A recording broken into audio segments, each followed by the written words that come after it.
Hello, my name is Karina Arrambide from the University of Waterloo. I will present an overview of our research on players' morality translated to in-game decisions in the game Detroit Become Human.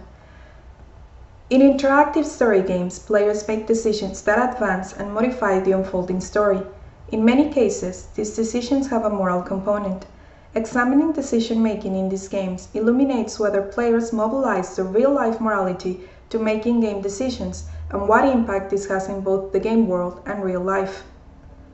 Interactive narrative games have seen an increase in popularity. The inclusion of moral judgments in entertainment is not something new, as other types of media such as television have previously included situations where moral judgments are present. With the interactivity afforded by games, there has been research focusing on the relationship between morality and the choices offered to the player. The inclusion of moral dilemmas in games allows players to interact with the narrative and with other characters in the game. When morality is implemented as an in-game mechanic to advance the narrative and affect characters' interactions, these scenarios normally follow a black or white dichotomy. Although previous studies have researched moral decisions using different types of game genres, our work provides an opportunity to analyze a game where the core mechanic is decision-making and where moral dilemmas are implemented to advance the narrative. Our paper's aim is to address the question on whether real-life morality is followed by players in a digital world environment. To better understand how players make moral decisions in games and if they translate their real-life morality to the game world, we investigated the motivations and perspectives of how players experience morality in games through both qualitative and quantitative means. We focus on the reasoning behind moral decision-making and if they associated their choices to distinct real-life moral values. The game Detroit Become Human was chosen as a stimulus because it provides an excellent example of an interactive narrative game that allows players to modify the story based on their decisions. Although the integration of moral dilemmas has been researched in other types of media, games provide an opportunity for players to become the moral actor. In these games, players are allowed to partake in moral decision-making, but we currently do not know whether they translate their real-life morality into in-game decisions. Understanding why players make decisions and the reasoning behind those decisions is important, because this can provide valuable information for game designers to improve player experience. Using mixed methods consisting of semi-structured interviews and the Moral Foundations Questionnaire, we collected data from 19 participants who played the game Detroit Become Human. We analyzed how participants applied their real-life morals toward in-game decisions using thematic analysis and statistical analysis of the MFQ30 results. We also discussed the implications of our research to inform the design of morality-driven story games. This paper focuses on answering the following research questions. How do players' real-life morality translate to in-game decisions, specifically in interactive narrative games? Are moral decisions influenced by players' connection with game characters? How does MFT explain players' morality based on the salience of specific moral foundations? To explore if and how players translate their real-life morality to in-game decisions, we conducted a study to gain an understanding about moral judgments in video games. Our research used a within-participants design. The procedure was the same for all participants. Participants reflected about their experience with the game and watched pre-recorded gameplay portraying one of the game chapters. We asked participants to complete 2 sets of the MFQ30. We also conducted semi-structured interviews with the participants where they were asked about their real-life morality, how they translate their morality to in-game decisions in story-driven games, and about experiences with other games that present moral scenarios as part of their narrative. For this study, we applied the MFQ30. The MFQ30 is based on 5 morality dimensions: harm, care, fairness, reciprocity, in-group loyalty, authority, respect, and purity, sanctity.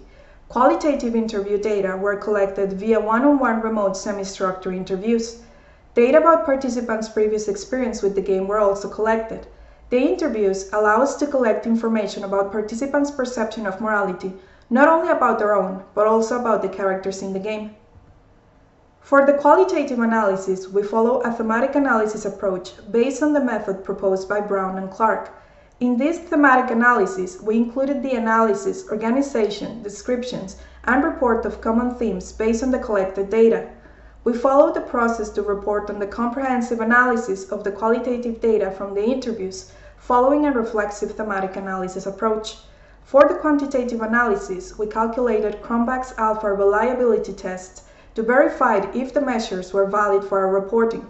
However, our approach and findings are focused on qualitative insights. We deployed the MFQ30 to verify if our qualitative analysis would work for smaller sample sizes such as ours, but our research does not support this. Most of the participants mentioned that they normally apply their own morality when playing the game for the first time. The reason they prefer to act according to their own morality is because they feel they are imprinting their personality to the game character, so their in-game decisions are aligned to what they would normally do in real life. They tend to start experimenting with other choices after the first playthrough to experience different paths in the game.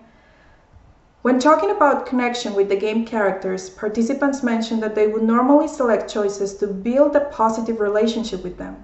We believe this is also a consequence of the connection participants felt with the characters.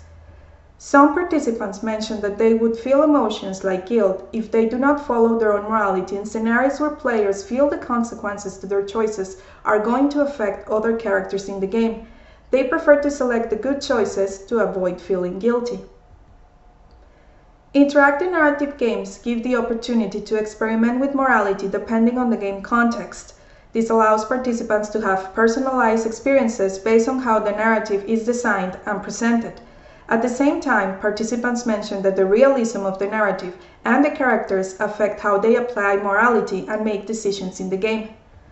When participants were asked to reflect on their answers in the MFQ30, they would say even when the narrative presents the player with the option to sacrifice a character to advance in the game, they would prefer to select another choice as they do not want to harm any of the characters. When participants were asked about the authority aspect, they mentioned that authority is not as important as caring for people and being fair. They mentioned that authority is important but is dependent on the situation. Our main takeaways from the qualitative analysis indicate that participants translate their real-life morality to in-game decisions, at least for the first playthrough, and subsequent playthroughs might be driven by experimentation. Participants indicated that their moral choices are affected by character connection, and they tend to select choices that are beneficial for their characters to avoid experiencing negative feelings. Finally, game realism can affect how characters make decisions by reflecting on moral dilemmas that can be present in real life. Social realism then represents a relationship between the player and the game narrative. Please refer to our paper for more information about our research and findings. Thank you.